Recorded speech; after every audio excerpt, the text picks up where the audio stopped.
Pánico se apoderó de ATE luego de que un grupo de delincuentes hiciera estallar, utilizando explosivos, un cajero automático que quedó, como ven en las imágenes, completamente destruido. El objetivo era llevarse el dinero que había dentro. Utilizaron balones de gas, baterías y tendremos todos los detalles de este nuevo ataque de la delincuencia en esta edición.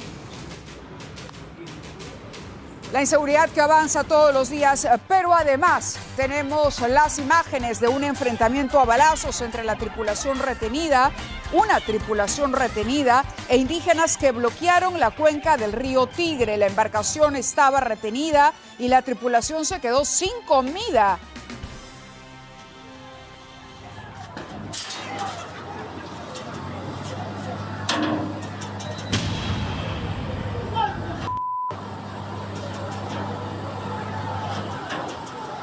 Ahí.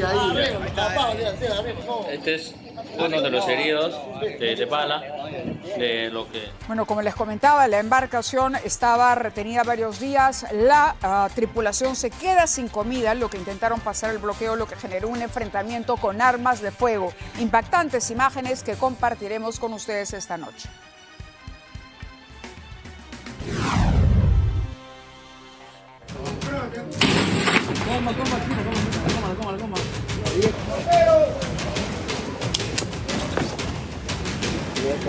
Una organización criminal conocida como los Yepes. Ellos extorsionaban a comerciantes del mercado central del Callao. Tenían prácticamente tomado el primer puerto. Extorsionaban a comerciantes y transportistas. Entre los detenidos, tome nota, hay un policía en actividad. El capo, el líder, se encuentra internado en Sarita Colonia, pero eso no impedía que siguiera organizando y dirigiendo este grupo criminal desde prisión.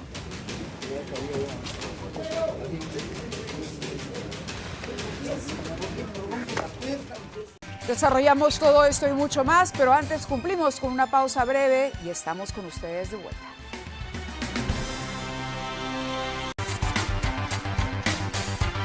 Pánico, eso es lo que se vivió en ATE y cómo no podía ser de otra manera porque se había reventado un cajero automático. Lo habían destruido a partir de explosivos colocados. Lo hicieron explotar simplemente con la finalidad de quedarse con el dinero, algo que no ocurrió. Pero sin duda estamos hablando de que se empieza a cruzar ya la línea con el uso de explosivos de la delincuencia contra los ciudadanos. Esto sin duda nos hacía recordar los años de la cruenta violencia de Sendero Luminoso. Vamos a la nota. Volaron todo en busca de llenar sus bolsillos con un jugoso botín. Son los escombros que quedaron de un cajero automático tras la violenta detonación de un explosivo montado por unos delincuentes. Según testigos, estos sujetos aparecieron frente a su objetivo durante la madrugada y de pronto dieron inicio a su plan. Con ayuda de balones de gas camuflados detrás de un muro, cables y una batería conectados directamente a la ranura por donde salen los billetes, iniciaron la explosión que por la potencia no solo hizo volar la pantalla y el teclado, también destruyó vidrios y puertas del local que salieron disparados hacia un puente peatonal cercano. Como ven atrás, una manguera naranja que he sido usado para que los delincuentes instalen 2 balones de gas y camuflados con ese muro que es resistente, que puedan instalar una batería con el cable negro para que se produzca la explosión. Pese a que el estallido alarmó a los vecinos de la zona, los sujetos no lograron sacar un solo billete del cajero de la cooperativa financiera Compartamos. Los vecinos de la avenida Las Torres en ATE han quedado alarmados y aseguran sentirse desprotegidos ante esta nueva modalidad delictiva. Sí, pero siempre acá en Zona Huachipa están robando, matando acá. Todo, pero banco es primera vez que he visto ahora que han robado acá. La policía llegó hasta el lugar para iniciar las investigaciones y poder seguir los pasos a los responsables de este peligroso atentado que de milagro no provocó heridos. Pero ¿cuál es la situación a esta hora y qué se sabe sobre los delincuentes que detonaron estos explosivos e hicieron volar este cajero electrónico. Candy Quispe, este cajero automático para retirar dinero, Candy Quispe se encuentra en el lugar y actualiza la información. Adelante, Candy. Ávila, ¿cómo estás? Muy buena noche. Realmente de terror, pues este atentado pudo acabar en tragedia, justo en el momento de la explosión debido a la onda expansiva. Los vidrios de la ventana y de las mamparas salieron disparados y fíjate, cayeron aquí en los alrededores de este puente peatonal, donde encontramos regados, restos de vidrios rotos y le pudo impactar a cualquier persona que estaba cruzando el puente peatonal. Incluso la fuerza de la onda expansiva ha sido tan fuerte, Mávila, que ha roto, ha dañado esta columna de concreto de este puente peatonal. Y todo ocurre aquí en la avenida Las Torres, que es conocida como el centro financiero de Huachipa. Solo en esta cuadra encontramos por lo menos 7 entidades financieras. El día de hoy, a las 3 de la madrugada, unos delincuentes llegaron específicamente a este local donde se encuentra la cooperativa. Compartimos con el único objetivo de llevarse todo el dinero de la caja del cajero automático. Justo, Mávila, detrás de este muro es donde colocan 2 balones de gas. Lo conectan con una manguera y también con un cable y lo ubican directamente hacia el cajero automático que se encuentra aquí adentro, justo, pues funciona las 24 horas del día. En el momento de la explosión podemos observar, todo esto era una mampara de vidrio, todo ha salido volando, al igual que las ventanas, incluso parte de la estructura del local, como el techo, paredes que vemos. Vamos a acercarnos aquí para mostrarte todo el daño que ha causado esta fuerte detonación. Sin embargo, esos delincuentes no lograron su cometido, pues en el momento de la explosión se activa la alarma de seguridad. Inmediatamente los delincuentes se dan a la fuga y no logran llevarse el dinero, pues aparentemente la potencia no ha sido muy fuerte. Es por ese motivo que no lograron burlar la seguridad y romper la carcasa del cajero automático. Sin embargo, inmediatamente se hizo presente la policía de la comisaría de Huachipa, también personal de seguridad de esta entidad bancaria, quienes vienen realizando las investigaciones. Mávila, podemos ver que este local, este banco, cuenta con varias cámaras de seguridad, tanto en los exteriores como en el interior del local, y estas imágenes van a ser importantes para poder dar con la captura y la identidad de estos delincuentes que definitivamente no les tembló la mano a la hora de explotar una bomba casera en plena calle, Mávila. Tú lo has descrito mejor, una bomba casera que utilizó balones de gas, una manguera conectada. El cajero era lo suficientemente fuerte como para que el dinero no quedara expuesto y finalmente se lo llevaran los ladrones, pero ya los vecinos han expresado su preocupación. Es la primera vez, si bien hay robos constantemente, pero es la primera vez que se utilizan estos artefactos para detonar un cajero electrónico, y además la policía tiene el registro de las imágenes que han registrado las cámaras de seguridad, así que confiamos que estos delincuentes sean prontamente capturados. Muchísimas gracias, Candy, por la información y el desarrollo. Esa es la situación en Ate, luego de que ocurriera lo que nuestra reportera nos acaba de relatar. Tremendo, la verdad. Y vamos ahora de inmediato con información a Trujillo, porque una mujer fue salvajemente arrojada al piso, y esto por 2 delincuentes que intentaron robarle su teléfono celular. Ocurrió en una calle desolada en Trujillo.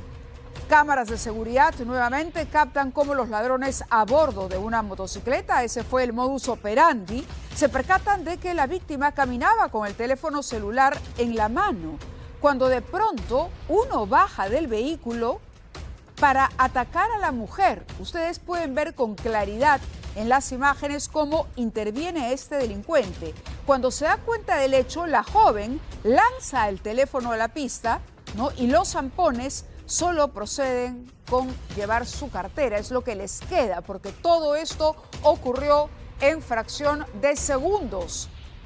Le roban la cartera, pero no el celular, porque ella tiene esta reacción rápida de arrojar el teléfono. Estamos hablando de una calle desolada en Trujillo. que sabemos que se ha convertido en una ciudad prácticamente tomada, y creo que no exageramos, por la inseguridad. Y de Trujillo vamos ahora hasta Juliaca. ¿Qué pasó en Juliaca? Una mujer fue herida de gravedad durante un violento asalto en el corazón de la ciudad. Miriam Pacheco es el nombre, había realizado una transacción por la venta de un vehículo, llevaba $20,000 en su cartera, cuando de pronto fue interceptada, rodeada por delincuentes armados que le dispararon. Este ataque ocurrió en una zona comercial de alta concurrencia. Muchísima gente participa en esta zona, ya sea, digamos, vendiendo en sus negocios, transeúntes, en fin, estamos viendo la moto, ahí ven ustedes los vehículos que atraviesan las calles también, ¿no? Bueno, esto por supuesto generó pánico entre los vecinos de la zona, y la víctima intentó defenderse antes de recibir, la estamos viendo también a la víctima, Miriam Pacheco Vilca, 41 años de edad, ¿no? Ella intenta defenderse antes de recibir 2 impactos de bala en el abdomen.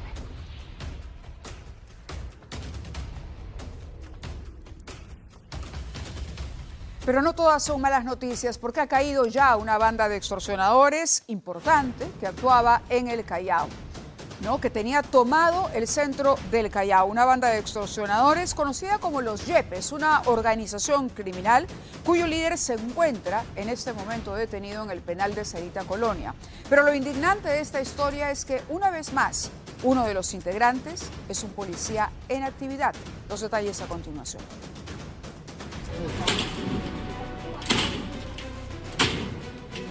En el Callao las extorsiones tienen nombre y apellido.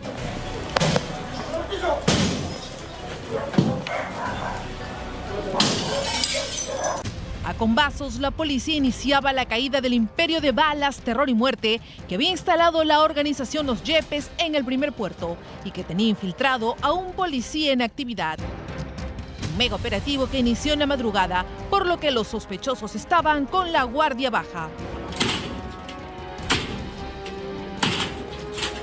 Fueron más de 500 policías y 36 fiscales quienes realizaron allanamientos simultáneos en 3 inmuebles, incluyendo una comisaría, un local comercial y celdas del penal Sarita Colonia, donde se encuentra recluido el líder de la banda.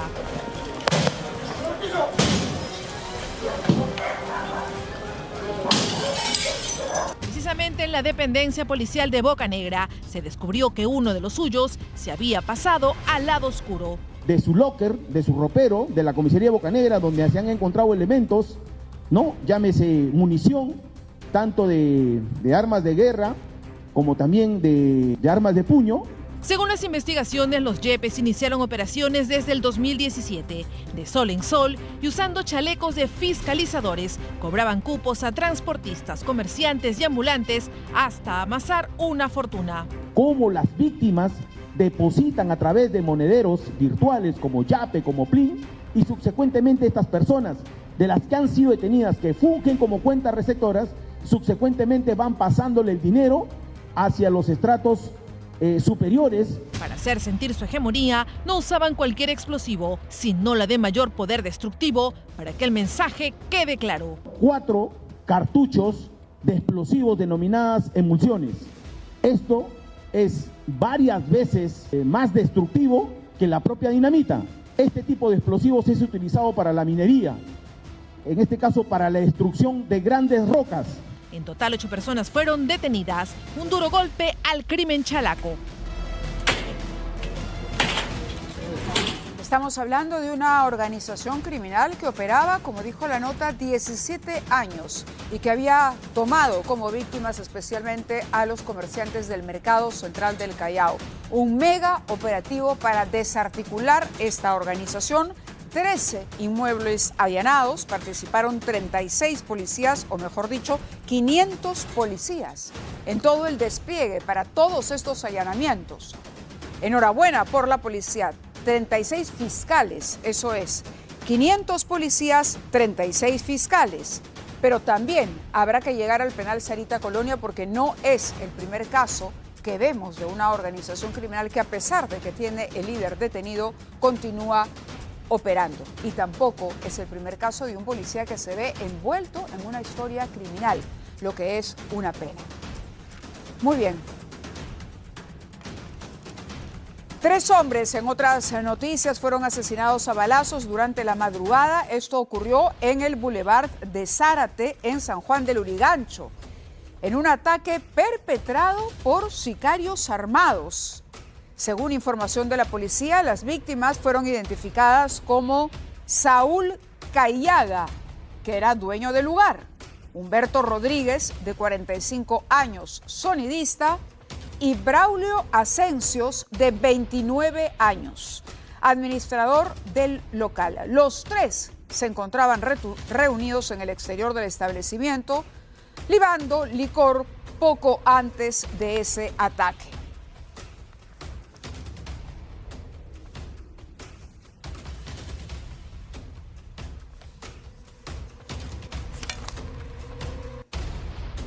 Tema del que estamos hablando, nos vamos a ir en vivo con Karina Reinafarge para que actualice la información, porque aparentemente ha sido una masacre. El dueño, el administrador, el sonidista de 2 discotecas acribillados y en plena calle. Karina, con los detalles a esta hora de la noche, 7:54. Adelante. Muy buenas noches, Mávila. Efectivamente, el hecho ocurrió aquí en la cuadra 2 del Jirón Huiracocha. Pero como tú bien lo señalaste, este pasaje es más conocido como el Boulevard de Zárate. Como ustedes pueden apreciar, bueno, son las 8 de la noche, aún los locales nocturnos no abren sus puertas. Esto sucede un poco más tarde, más o menos a la misma hora que ocurre este triple asesinato. Esta es la discoteca Gato Negro, ¿no? Como podemos ver, así ha quedado el local después de este ataque la noche de ayer. Como estamos viendo, una de las puertas está abierta aquí, ¿no? Al parecer por la premura, por el hecho de que asesinaron a 3 de las personas más importantes, el sonidista, el dueño y el administrador del local, ¿no? Este no se ha cerrado. Lo que llama la atención es que este sujeto, el pistolero, ha disparado hasta en 15 ocasiones en esta zona. Mira a nuestro alrededor, Mávila, y es lo que vamos a mostrarle. Hay una panadería, hay un restaurante ambulante, locales, otros locales nocturnos en los exteriores, como estamos viendo, muchos bancos, mucha gente, muchos vehículos. Esto ha sucedido, según la información que ha recopilado nuestra compañera Gabriela García, aproximadamente a las 10:30 de la noche, lo que implica el peligro para quienes transitan por aquí, por el Boulevard de Zárate, ¿no? A esa hora, a las 10:30 de la noche, hay más gente porque, por ejemplo, este restaurante abre, ahora está cerrado debido a las circunstancias. Hay otra discoteca en la esquina, locales nocturnos, una grande pollería, otros locales. Esa es la situación más peligrosa, porque pensamos, este sujeto se baja, dispara en 15 ocasiones, ¿no? A la primera persona la derriba rápidamente con 4 disparos. Cae él aquí en los exteriores. Al parecer lo que estaban haciendo, ¿no?, era beber. Mira, incluso han quedado restos de vasos, de algunas cosas, cajetillas, aquí en los exteriores del local, y es aquí donde se produce este terrible ataque. Esta es la escena del crimen, por donde mira, si miramos hacia mi derecha, vienen 3, 4 personas caminando. Más tarde, claro, en la calle, ¿no, Karina? Hay más gente caminando. Exacto, esto ha sucedido en los exteriores del local. Afortunadamente hay cámaras de seguridad en todos los locales, ¿no? Cámaras que ha podido obtener el equipo de ATV que ha estado horas antes aquí, ¿no? Y donde se puede apreciar este ataque claro y directo en contra de estas 3 personas. En principio, ¿no? Y no se descarta que se podría tratar de un crimen por un tema de extorsión, pero también se habla de rivalidades en contra del dueño de la discoteca. También sabemos que las 3 personas que lamentablemente perdieron la vida en ese ataque tenían antecedentes, en muchos casos por violencia familiar. Y lo que sabemos es que una de las últimas hipótesis que viene manejando la policía es que se trataría de rivalidades en contra, ¿no?, del dueño de la discoteca, es decir, dueños de otros locales, un tema de envidias que podría estar detrás de este ataque que acabó con la vida de 3 personas aquí en el Boulevard de Zárate. Muy completo el reporte, Karina. Dos hipótesis, entonces vamos a ver cómo se dilucidan las investigaciones y se aclara la historia que hay detrás de este ataque. Pero lo concreto es que la violencia en las calles causa pánico, temor. Establecimientos que el día de hoy, a pesar de ser viernes, por ejemplo, un día con mucha afluencia de clientes, han tenido que cerrar las puertas luego del pánico y la sensación de terror que se vivió en este bulevar en San Juan del Lurigancho. Muchas gracias a Karina Reina Farge. Vamos ahora con lo que ha sido una de las noticias políticas de la semana, porque entre policial y político podríamos decir. ¿Acaso porque los implicados o los protagonistas han sido el actual ministro de Justicia, Juan José Santibáñez, y el hermano de la presidenta Dina Boluarte, el señor Nicanor Boluarte? EFICOP, que es el equipo de fiscales contra la corrupción en el poder, el día de hoy se pronunció. Hizo una denuncia grave. Advirtió que se denunciaría a dos policías que habrían tratado de intimidar a un testigo protegido de la Fiscalía, ¿no? Con la intención de que no siga colaborando con la justicia. Un capítulo más en esta historia que, repito, compromete, salpica al titular de justicia, al hermano de la presidenta, y que ha merecido, ¿no?, un pronunciamiento incluso del Consejo de Ministros en defensa del señor Boluarte. Pero vamos con los detalles en la nota que ha preparado Igor Malca.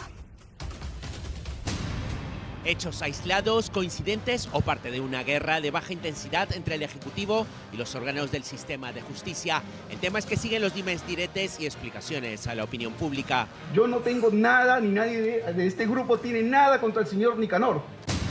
Parte del EFICOP ha salido al frente para aclarar lo que esta semana ha sido la operación Ícaro, los allanamientos a 14 inmuebles, incluida la vivienda de Nicanor Boluarte, y que se enmarca en la investigación a una presunta organización criminal que encabezaría nada menos que Juan José Santibáñez, el denominado hombre clave. Nosotros no somos un órgano político, nosotros no investigamos personas, nosotros investigamos hechos que vinculan a personas, y si ese hecho está vinculado a un delito, procedemos a la formalización y a realizar los requerimientos. No hay motivación política detrás de la actuación fiscal, se dice desde el EFICOP. Se recuerda que esta fue aprobada por un juez. Se niega además que haya sido desproporcionado el allanamiento al hermano de Dina Boluarte, que no es investigado en ese caso y se le considera como tercero vinculado. Si bien han existido serias dudas respecto al tercero vinculado, está vinculado, participa fácticamente en los hechos y forma parte de la tesis fiscal. Respuesta mediática a las reacciones coordinadas, pero que por separado han tenido la presidenta de la República y el gabinete en pleno, cerrando filas en torno al que el Ministerio Público llama el hermanísimo. Pero todo podría ser parte de un conflicto mayor. De un lado, la presencia del cuestionado Santibáñez en el sector justicia, blandiendo la espada de una reforma del sistema judicial, recordando aquello de que la mejor defensa es el ataque. Bueno, Santibáñez no tiene nivel intelectual como para poder hacer una reforma constitucional. No es una persona que está abocado a lo penal y a lo sórdido dentro de lo penal. Además, en el caso de una reforma de justicia, exige cambios constitucionales. Sin embargo, tal sería la fijación que hasta el ministro de Transportes y Comunicaciones cambia trenes y asuntos de su despacho para anunciar que él mismo presentará un proyecto para reestructurar el Ministerio Público y el Poder Judicial. Estamos en presencia de un gabinete chicha, ¿no? Un gabinete así de muy bajo nivel en el cual salen de escuderos del hermano de Dina Boluarte como si ese fuera el presidente del Perú, pero todos hablan de todo. Y cuando uno habla de todo es porque no sabe nada. Como en toda guerra de baja intensidad, no solo hay ataques directos, sino también en muchos aspectos. Jueces y fiscales han hecho estos días reclamos presupuestales en el umbral del plazo para que el Ejecutivo presente el respectivo proyecto al Congreso. Se ha hablado de paralización de labores y perjuicios en diversos casos. El gobierno tiene en sus manos la soga económica, pero el legislativo, la última palabra. Ellos podrían incrementar el monto planteado por el Ejecutivo en las discusiones que hay en el Congreso. Y si el Congreso tampoco se los otorga, pues simplemente estaríamos en presencia de un juego en pared entre el Ejecutivo y el Congreso para ahogar al sistema de justicia. Un parlamento que muchos dicen convive con el gobierno y está además integrado por más de un investigado. No hay que olvidar tampoco las luchas intestinas, sobre todo en el Ministerio Público.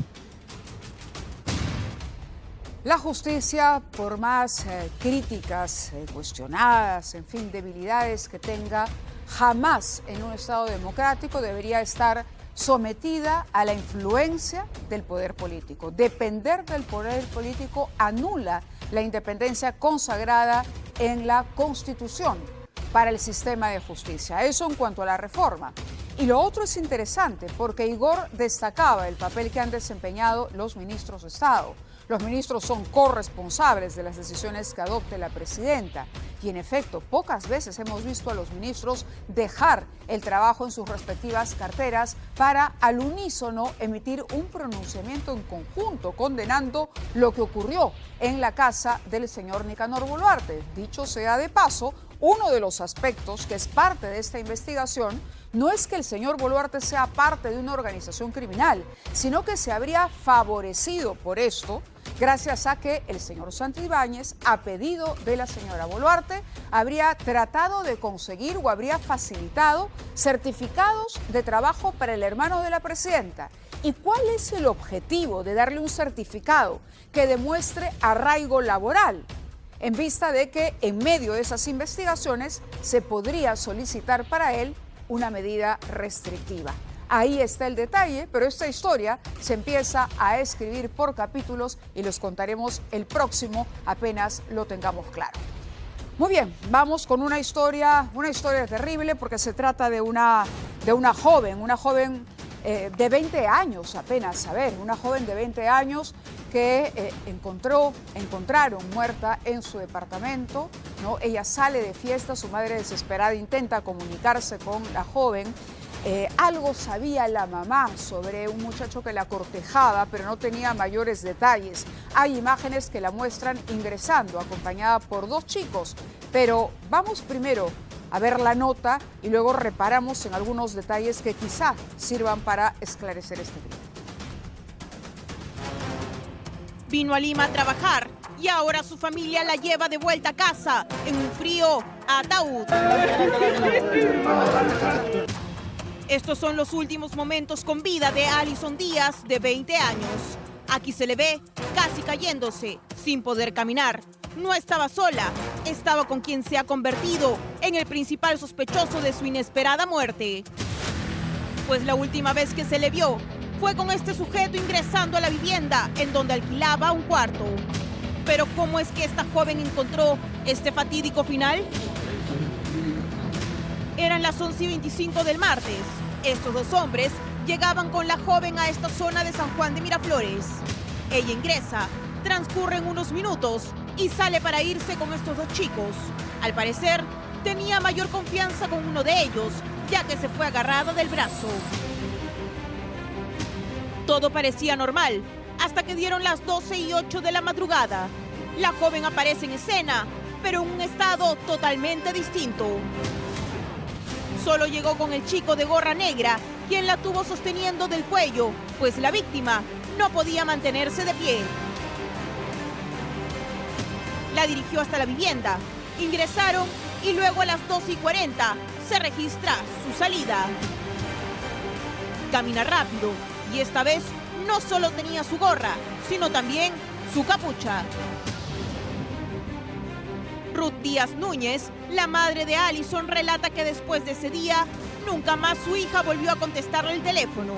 Tras llamar a sus colegas del centro de labores y preguntarle al propietario de la casa, es que se entera de que su adorada hija había sido hallada muerta en su propia habitación.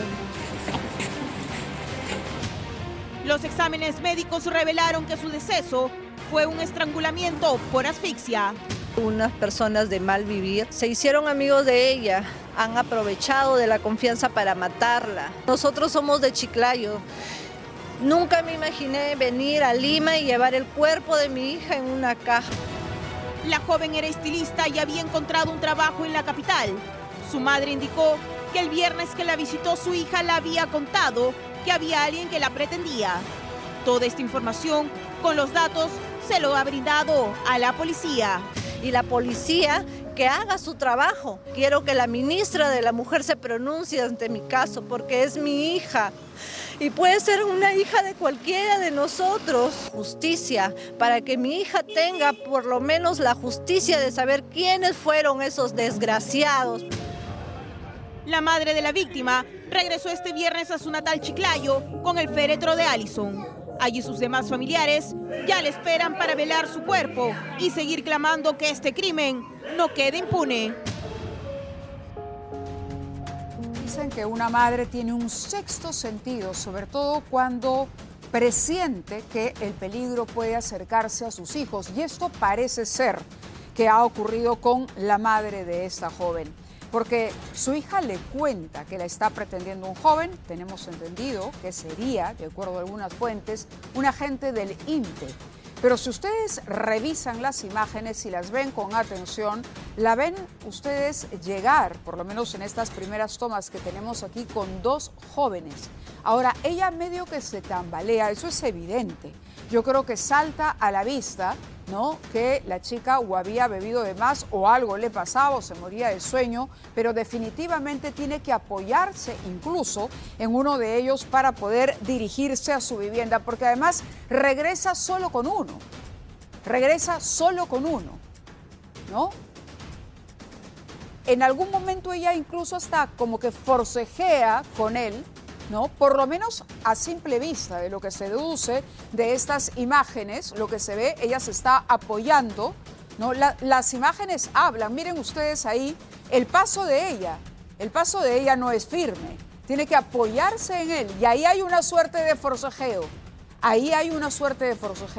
En cualquier caso, la policía tiene que revisar minuciosamente estas imágenes, conversar con la madre y las personas que están involucradas, testigos, ¿no?, que estuvieron con ella aquella noche y que los vieron, tienen que ir a testificar a la policía para saber qué es lo que pasó. Porque esa madre, esa familia que ha perdido a una integrante, a una joven de Chiclayo que vino aquí a buscar un futuro mejor como estilista, que estudiaba, merecen la justicia y la verdad. La última toma, vamos a ver, es el sujeto saliendo solo. Y ustedes los ven, ahí él sale, la hora, si me avisan, ¿a qué hora era? Las 00:40, ¿no? Sí. 40 minutos habría estado con la jovencita y lo vemos retirarse. ¿Y qué es lo que ocurre después? La madre intenta comunicarse con su hija hasta que al final le pide al casero que rompa la puerta, que abra, que ingrese, porque su hija no le responde. Y la escena es atroz, terrible, porque se encuentran con la chica muerta. Así acaba esta historia, pero así inicia lo que debería ser una investigación policial, digamos, que cumpla con establecer cuál es la responsabilidad, de quién es la responsabilidad de lo ocurrido lo antes posible, en la medida, por supuesto, de las facilidades que tenga. Vamos ahora con un enfrentamiento que se registró protagonizado por indígenas que protestan contra la minería ilegal. La minería ilegal y las encuestas, los sondeos de opinión, no es un tema ajeno a los peruanos.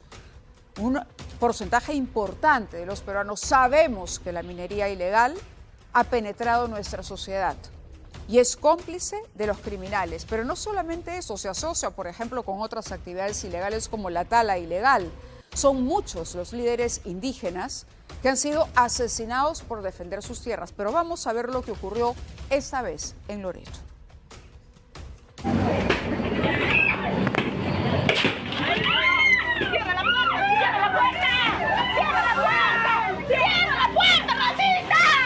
Abrieron fuego contra su embarcación. Mujeres y niños gritaban de miedo.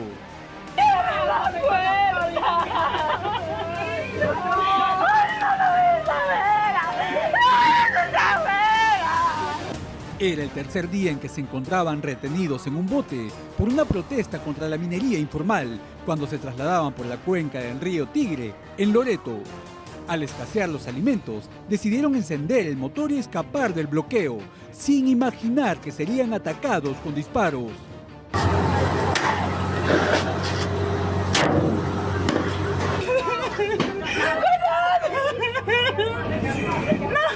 ¡Que ellos disparen! Ante la agresión, tripulantes intercambiaron perdigones con los indígenas. ¡Embalen, pues, motorista! La minería informal de la zona contamina el río Tigre, en cuya cuenca se albergan 14 comunidades, por lo que los pobladores prohíben el acceso fluvial desde hace 2 semanas.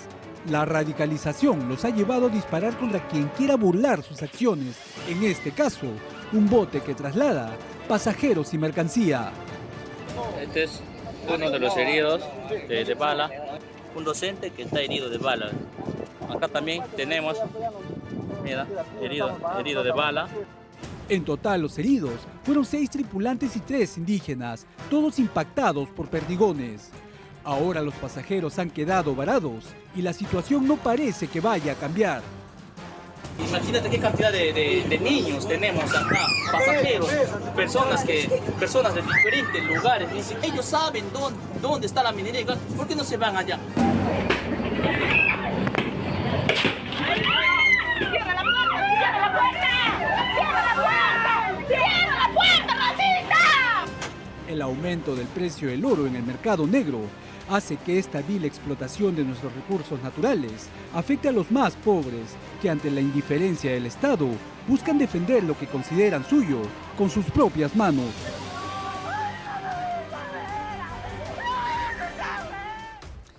Con niños o con mujeres gritando de forma desesperada, les decía, esto de la minería ilegal ya no es broma, continúa avanzando y está estrechamente vinculado al avance de la delincuencia.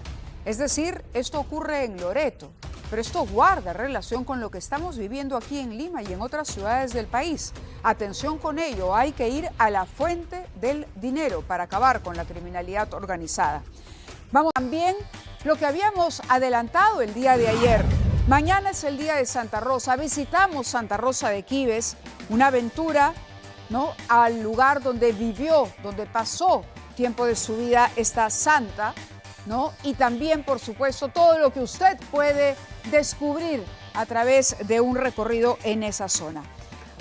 La cifra es astronómica, estamos hablando de cifras oficiales, si no me equivoco y no me falta un cero, 20.000 millones de soles es lo que va a costar el crimen en el Perú. Esa es la afectación económica para la actividad pública, para la actividad privada. En algún momento es un estimado también sobre la corrupción, porque uno cree que no, pero la corrupción, la inseguridad nos pasan factura y la factura cada vez es más alta. Igor Malca tiene el detalle en el siguiente reportaje.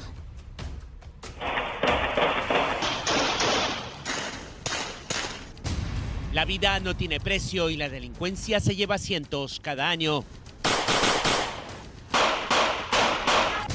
Hay un impacto directo de la inseguridad en cuanto a muertes, negocios que se cierran o que reducen sus actividades. Pero dejando de lado a esas víctimas, los otros efectos y costos sí se pueden cuantificar en la economía peruana y son altísimos.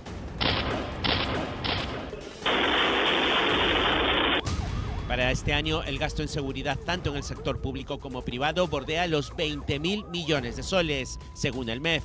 En el sector privado, por ejemplo, muchas empresas tienen que contratar seguridad privada, que es costosísima. Esa plata lo hubieran asignado a otros fines.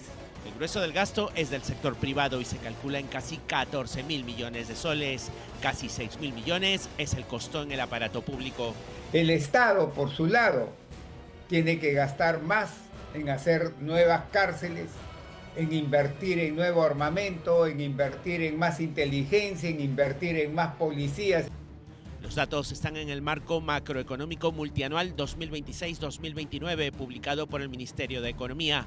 La inseguridad nos cuesta casi 2 puntos del PBI. Si bien el documento ratifica la previsión de crecimiento de este año en 3,5%, llama la atención el ingente costo de la inseguridad ciudadana, dinero que podría ser usado en mejorar la calidad de vida de los peruanos. Se iría a hacer mejores hospitales, a reparar las escuelas que se necesita. Un ejemplo claro, los 19.800 millones de soles que cuesta la inseguridad supera por poco todo el presupuesto anual del sector educación, uno de los que más recursos tiene. Si no se resuelve el tema a mediano plazo, habrá otro costo difícil de medir, el de las inversiones que nunca se concretaron o se redujeron por falta de seguridad. Ahí está el impacto, no solamente en la sensación de temor, de incertidumbre, de inseguridad, sino también en el bolsillo de todos los peruanos, con cifras en mano. Ese era el reportaje de Igor Mal. Momento de hacer una pausa, no ocurre ahora, pero vamos a regresar con lo anunciado, una crónica desde Santa Rosa de Quíves, fe y aventura. Volvemos con eso y más tras la pausa. A conocer un poquito de Santa Rosa de Quíves, ¿es correcto? Nos toca Santa Rosa de Quíves porque mañana es el día de Santa Rosa y tenemos un reportaje que de alguna manera vincula la fe, por supuesto, y la celebración católica con la aventura y las sorpresas que usted puede descubrir.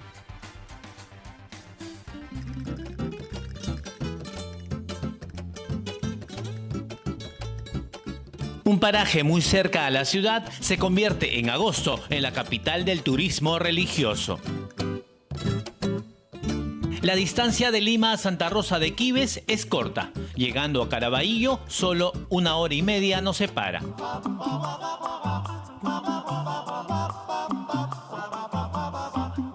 Turismo religioso, vivencial, gastronómico y extremo. En este pueblo vivió Isabel Flores de Oliva. Allí está su casa donde vivió, está el Pozo de los Deseos, donde puedes escribir tu carta y pedir tu deseo. ¿Y sabes qué? Tus deseos se cumplen.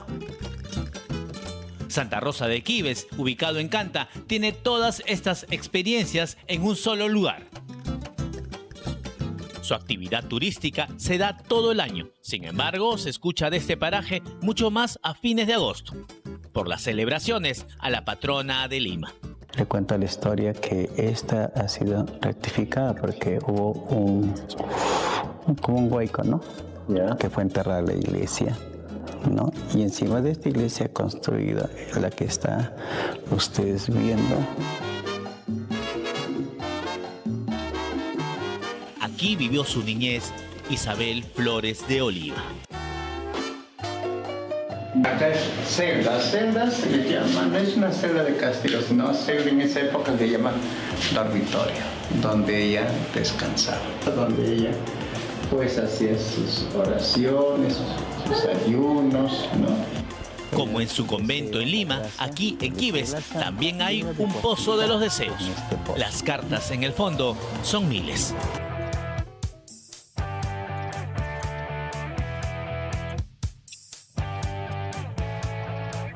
Y esta experiencia de turismo religioso nos otorga la posibilidad, literalmente, de surcar entre las nubes.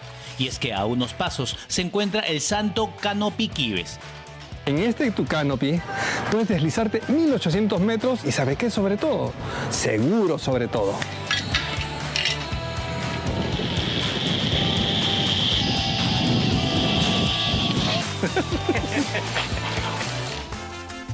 Y siendo un rincón religioso, sabores celestiales por su ubicación no faltan. Y desde luego hay milagros, como el de Doña Berta, que el último huaico la dejó en la bancarrota. Pero gracias a su devoción por la patrona, esta Santa Rosina resurgió. Santa Rosa de Quíves me dio esa oportunidad de hoy en día tener mi propio local, que para mí es una bendición.